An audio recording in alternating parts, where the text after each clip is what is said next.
लक्ष्मण, मेघनाद युद्ध और लक्ष्मण मूर्छा, हनुमान का संजीवनी लाने के लिए प्रस्थान। लक्ष्मण मूर्छा स्टोरी इन हिंदी। राम लक्ष्मण के नागपाश से मुक्त होने की बात सुनकर रावण क्रोधित होकर गरुड़ को अपशब्द कहता है कि गरुड़ का यह दुस्साहस कि उसने हमारे शत्रु की सहायता की। लगता है मुझे गरुड़ को भी सबक सिखाना पड़ेगा। इस पर इंद्रजीत अपने पिता रावण को कहता है कि नहीं पिताजी, लंका में अभी युद्ध चल रहा है और अपने देश में चल रहे युद्ध को छोड़कर एक पक्षी के पीछे भागना समझदारी नहीं है। तब इंद्रजीत कहता है कि आज राम और लक्ष्मण नागपाश से बच गए तो क्या हुआ, कल मैं इससे भी भयंकर युद्ध करूंगा और दोनों भाइयों की जीवन लीला समाप्त कर दूंगा। मेघनाद, इंद्रजीत की ललकार। अगले दिन सूर्योदय होने के बाद दोनों सेनाएं फिर से रणभूमि में आ जाती है। राम लक्ष्मण को नागपाश में बांधकर इंद्रजीत का उत्साह और आत्मविश्वास और भी बढ़ चुका था, इसलिए वह मेघों की तरह गरजता हुआ युद्ध भूमि में आता है। राम लक्ष्मण को ललकारते हुए कहता है कि अभी तक नागपाश के घाव भरे नहीं क्या, जो दोनों भाई मेरे सामने आने से डर रहे हैं। आज मैं तुम्हारी उससे भी अधिक दुर्दशा करूंगा। मेघनाद के मुंह से यह ललकार सुनते लक्ष्मण भी आवेश में आ जाते हैं और श्री राम से युद्ध में आने के लिए आज्ञा मांगते हैं। श्री राम पिछले दिन के युद्ध में मेघनाद के रणनीति को समझ चुके थे, इसलिए वह लक्ष्मण को सावधान तथा सचेत रहकर युद्ध करने का परामर्श देकर युद्ध में जाने की आज्ञा देते हैं। इंद्रजीत और लक्ष्मण का युद्ध। लक्ष्मण और मेघनाद फिर से आमने सामने आ जाते हैं और दोनों वीर कुमारों में फिर से युद्ध शुरू हो जाता है। दोनों योद्धा एक दूसरे पर तीखे बाणों से प्रहार कर रहे थे तथा एक दूसरे के बाणों को काट रहे थे। दोनों के बीच में लंबे समय तक युद्ध चलता रहता है, लेकिन उसका कोई परिणाम नहीं निकलता। कभी लक्ष्मण जी का पल्ला भारी होता तो कभी इंद्रजीत का। पूरा दिन युद्ध लड़ते लड़ते संध्या हो जाती है और हमेशा की तरह इंद्रजीत अपने आसुरी विद्या का प्रयोग करके लड़ने लगता है। इंद्रजीत अपनी माया से अदृश्य होकर युद्ध करने लगता है। अदृश्य होने के बाद इंद्रजीत लक्ष्मण पर सभी दिशाओं से बार बार तीरों की बरसात कर रहा था, जिससे लक्ष्मण जी विचलित हो जाते हैं। इंद्रजीत द्वारा कपट युद्ध करने के कारण लक्ष्मण जी श्री राम के पास आते हैं और उनसे कहते हैं कि मेघनाद फिर से कपट युद्ध पर उतर आया है, इसलिए मुझे आज्ञा दीजिए कि मैं ब्रह्मास्त्र का प्रयोग करके इंद्रजीत को समाप्त कर दूं। लेकिन श्री राम लक्ष्मण जी के निवेदन को न मानकर उन्हें ब्रह्मास्त्र के प्रयोग करने से मना कर देते हैं। श्री राम कहते हैं कि लक्ष्मण, ब्रह्मास्त्र बहुत अधिक विनाशकारी अस्त्र है, इसलिए इसका प्रयोग किसी भी युद्ध में नहीं किया जाना चाहिए, क्योंकि इससे तीनों लोकों में विनाश की ज्वाला भड़क उठेगी। लक्ष्मण जी का मूर्छित होना। लक्ष्मण मूर्छा। श्री राम के मना करने पर लक्ष्मण वापस रणभूमि में लौट जाते हैं और मेघनाद से युद्ध करने लगते हैं। अदृश्य रूप में इंद्रजीत अलग अलग दिशा से लक्ष्मण पर बाण चला रहा था। कभी वह आकाश में जाकर युद्ध करता तो कभी सामने आकर युद्ध करता। उसके कपट युद्ध से लक्ष्मण जी विचलित हो चुके थे। ऐसे में मौका पाकर इंद्रजीत ने अदृश्य होकर आसमान में चला जाता है। घात लगाकर इंद्रजीत वीर घातनी अमोघ शक्ति का प्रयोग लक्ष्मण जी पर करता है।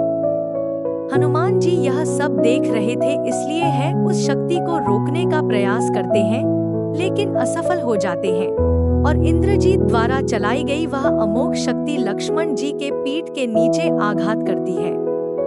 शक्ति लगते ही लक्ष्मण जी के हाथों से धनुष छूट जाता है और वे मूर्छित होकर भूमि पर गिर पड़ते हैं। लक्ष्मण के मूर्छित होने के बाद इंद्रजीत उनके मूर्छित शरीर को उठाकर ले जाने की कोशिश करता है, लेकिन शेषनाग के अवतार लक्ष्मण जी को वह उठा नहीं पाता। तब हनुमान जी उन्हें दुत्कार कर लक्ष्मण जी को उठाकर वायु मार्ग से युद्ध भूमि से दूर ले आते हैं। लक्ष्मण जी को मूर्छित देखकर श्रीराम भी दौड़े दौड़े चले आते हैं और हनुमान से पूछते हैं कि क्या हुआ। हनुमान जी श्री राम को बताते हैं कि मेघनाथ ने छुपकर उन पर एक मायावी शक्ति का प्रयोग किया है, जिससे लक्ष्मण जी मूर्छित हो गए हैं। तब श्री राम ने पूछा कि ऐसी कौन सी शक्ति थी जो मेरे वीर लक्ष्मण को मूर्छित कर सकती है। श्री राम की अधीरता को देखते हुए विभीषण जी उन्हें बताते हैं कि मेघनाथ ने वीर घातनी शक्ति का प्रयोग किया है। यह शक्ति उसने अपनी कड़ी तपस्या से प्राप्त की थी और इस शक्ति के वार से कोई भी मनुष्य बच नहीं पाता है। श्री राम का दुख भरा चेहरा देखकर जामवंत जी ने लक्ष्मण के मूर्छित शरीर की जांच की, जिसके बाद वह बताते हैं कि लक्ष्मण के शरीर में अभी भी कुछ प्राण शेष है, लेकिन मेरे पास कोई उपचार नहीं है। तब सुग्रीव विभीषण से इसका कोई उपचार बताने के लिए कहते हैं, तो विभीषण जी कहते हैं कि अगर किसी चिकित्सक से जांच करवाई जा सके तो शायद कोई संभावना हो सकती है। सुग्रीव जी कहते हैं, जहां एक और लहराता अथाह समुद्र है तथा दूसरी और शत्रु पक्ष, ऐसे में कोई चिकित्सक कहां से मिलेगा। लेकिन तभी विभीषण जी बताते हैं कि लंका में रावण का एक राज वैद्य सुषेण रहता है, जो कि संभवतः उनकी सहायता कर सकता है, लेकिन उन्हें इस समय लंका से लेकर आना असंभव है। विभीषण की यह बात सुनकर हनुमान जी कहते हैं कि असंभव को संभव बनाना हनुमान का काम है। कृपया आप बताइए कि वह वैद्य सुषेण का निवास स्थान कहाँ है, मैं उन्हें लंका से लेकर आऊंगा। लंका से वैद्यराज सुषेण को लाना। विभीषण के बताने पर हनुमान जी श्री राम से आज्ञा लेकर जाते हैं और अति सूक्ष्म रूप धारण करके लंका में प्रवेश करते हैं। वे एक गुप्तचर की भांति वैद्य सुषेण का मकान खोज लेते हैं। तब हनुमान जी अपना विराट रूप धारण करते हैं और वैद्यराज सुषेण को उनके घर सहित उठाकर लंका से ले आते हैं और श्री राम के समक्ष प्रस्तुत करते हैं। श्री राम और विभीषण जी उनसे लक्ष्मण के प्राणों की रक्षा करने का निवेदन करते हैं, लेकिन खुद को इस तरह उठा लाने से वैद्यराज सुषेण श्री राम से कहते हैं कि मैं आपकी कोई सहायता नहीं करूंगा, क्योंकि यह मेरी देशभक्ति के खिलाफ है। आप शत्रु पक्ष के हैं और मैं महाराज रावण का राजवैद्य हूँ, इसलिए मेरा धर्म बनता है कि मैं अपने राजा के शत्रु की कोई सहायता ना करूं। तब विभीषण जी वैद्यराज सुषेण को उनके चिकित्सक धर्म का वृतांत बताते हैं और कहते हैं कि आपका एकमात्र धर्म यह है कि अपने रोगी का उपचार करना और उसके प्राणों की रक्षा करना। यदि आप अपने इस चिकित्सक धर्म का पालन नहीं करेंगे तो यह आयुर्वेद के मूल सिद्धांतों का उल्लंघन होगा। इस वजह आपके द्वारा दी गई औषधियां भी असरहीन हो जाएंगी। विभीषण जी से चिकित्सक धर्म का यह सार सुनकर सुषेण वैद्य श्रीराम की सहायता करने के लिए सहमत हो जाते हैं और वह लक्ष्मण के मूर्छित शरीर की जांच करने लगते हैं।